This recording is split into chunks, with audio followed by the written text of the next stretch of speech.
Olá, meus colegas, meus amigos, é uma enorme satisfação participar dessa atividade da Sociedade Baiana de Pneumologia, Sociedade de Pneumologia da Bahia, a convite do professor Jorge Pereira, meu querido amigo.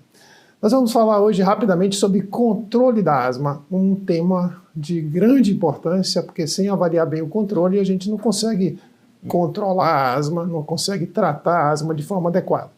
Meu nome é Álvaro Cruz, eu sou pneumologista e alergologista, professor titular da Faculdade de Medicina da Universidade Federal da Bahia e diretor executivo da Fundação PROAR. Vamos adiante.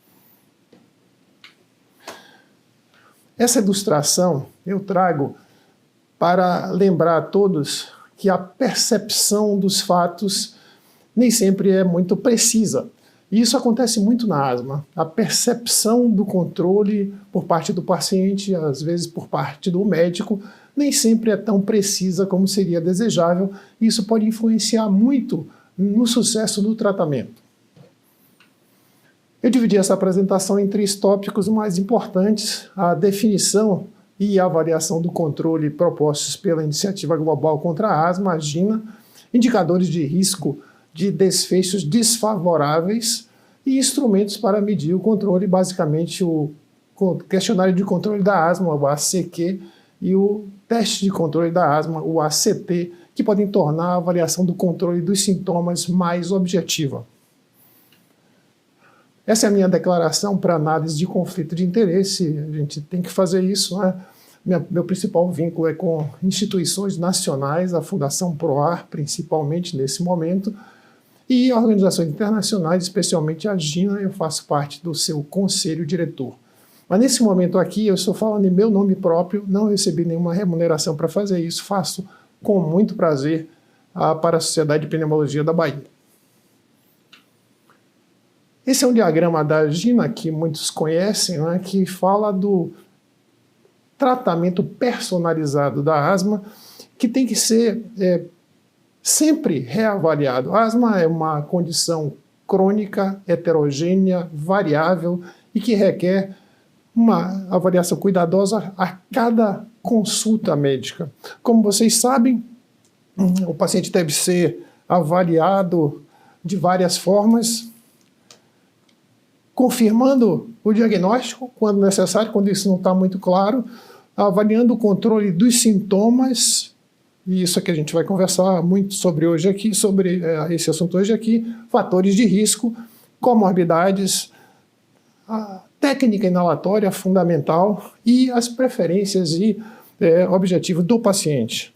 E aí a gente tem que ajustar o que está sendo feito em relação ao tratamento de fatores de risco modificáveis, estratégias não farmacológicas, medicações para asma e, sem esquecer, em qualquer etapa, a educação e o treinamento do paciente para seguir as orientações que a gente dá. E sempre, depois de um ajuste, fazer uma revisão daquilo que foi feito, né? Observando o impacto, o benefício sobre os sintomas, exacerbações, eventos adversos, função pulmonar e a satisfação do paciente.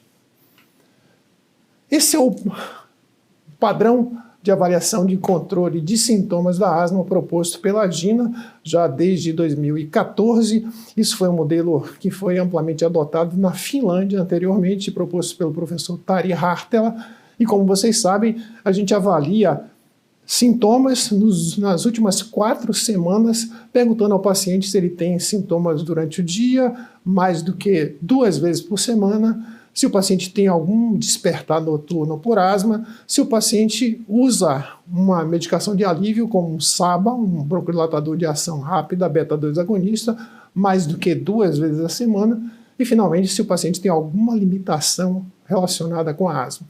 Se o paciente responde sim a qualquer uma dessas perguntas, ele não está bem controlado, e ele pode estar parcialmente controlado quando 1 ou 2 são afirmativas, ou finalmente não controlado quando 3 ou 4 dessas perguntas geram respostas afirmativas. A gente vai falar em seguida sobre fatores de risco para desfechos desfavoráveis, que são tão importantes esses fatores de risco, a sua identificação, quanto a avaliação do controle.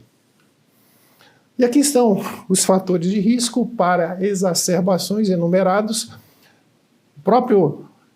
A própria falta de controle de sintomas é o principal fator de risco para exacerbações. A gente tem um VF1 menor do que 60% do predito, é um fator de risco para exacerbações. E na nossa coorte do PROAR nós encontramos que esse dado de função pulmonar prejudicada aumenta 5 vezes o risco de morte por asma. O uso de SABA exagerado, a falta de adesão e a técnica inalatória inadequada também são fatores de risco para exacerbações. Outras condições médicas, o que se chama comorbidades, mas também a gravidez, então obesidade, rinocinusite crônica, a alergia alimentar, exposições ao tabagismo, a alérgenos, a poluição do ar dentro e fora de casa, e um contexto de problemas psicossociais e socioeconômicos também são fatores de risco para exacerbações. Finalmente, uma ou mais exacerbações graves nos últimos 12 meses, uma história de intubação ou tratamento intensivo para asma, e finalmente, biomarcadores da inflamação tipo 2 elevados, como o óxido nítrico exalado e a contagem de eosinófilo no sangue. Mais riscos, mais fatores de risco, agora sobre eventos adversos de medicações. Então, fatores de risco sistêmicos. Então, o uso frequente de fatores de risco para efeitos colaterais sistêmicos, uso frequente de corticosteroides orais, um uso a longo prazo de doses altas de corticoides inalados ou também corticoides inalados muito potentes, e o uso concomitante de inibidores da enzima P450, porque isso pode aumentar a dose circulante do corticosteroide. Do ponto de vista de efeitos colaterais locais, uma dose alta ou um corticosteroide inalado potente e uma técnica inalatória ruim, que não somente prejudica a eficácia da medicação, como também aumenta o risco de eventos adversos locais. Muito bem, agora fatores de risco para o desenvolvimento de uma obstrução, uma limitação do fluxo aéreo persistente, que é um problema sério que a gente deve evitar na asma. Do ponto de vista da história, uma história de prematuridade, de baixo peso ao nascer, de grande ganho de peso na infância, na fase da criança entre 1 e 2 anos, e a produção crônica de muco. Do ponto de vista de medicações, falta de tratamento com corticosteroide no paciente que tem uma exacerbação grave. Tem estudos que mostram que isso aumenta o risco do paciente deteriorar sua função pulmonar, exposição à fumaça do cigarro, a outros produtos químicos inaláveis e exposições ocupacionais. Finalmente, é importante a gente investigar, porque são fatores de risco para um desenvolvimento de uma limitação do fluxo aéreo, um baixo VF1 inicial e a presença de eosinófilos em contagens elevadas no escarro ou no sangue. Bem, pessoal, essas novidades da GINA estão consolidadas e explicadas num artigo que acabou de ser publicado, escrito pelo comitê científico, pelo conselho diretor, está publicado em várias revistas, mas na revista no European Respiratory Journal, ela é de acesso livre. Eu recomendo fortemente que vocês acessem esse jornal e façam o download desse artigo, porque há realmente uma explicação para tudo que tem se pregado de modificação na GINA recentemente. Não houve grande modificação em relação ao controle, é verdade, mas tem condutas que é muito importante que vocês observem as justificativas que estão lá.